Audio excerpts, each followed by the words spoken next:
In this video, I'll show you how to permanently delete your browsing history in Brave browser. First, open the Brave browser on your computer.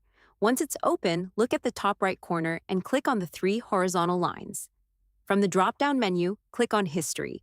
You can also press Ctrl plus H on your keyboard to open it instantly. Now, on the left side, click on Delete Browsing Data. A new window will appear. Here, make sure you're in the Basic tab. If you want a more thorough cleanup, switch to the Advanced tab. Next, choose the time range. To delete everything permanently, select All Time. Now check the box for browsing history. If you also want to remove cookies, cached images, and saved site data, you can select those as well. Once you're ready, click Delete Data. That's it. Your Brave browsing history has now been permanently deleted from your browser. If you want extra privacy going forward, consider using a private window in Brave so your browsing history won't be saved in the first place. If this video helped you, don't forget to like and subscribe for more simple tech tutorials.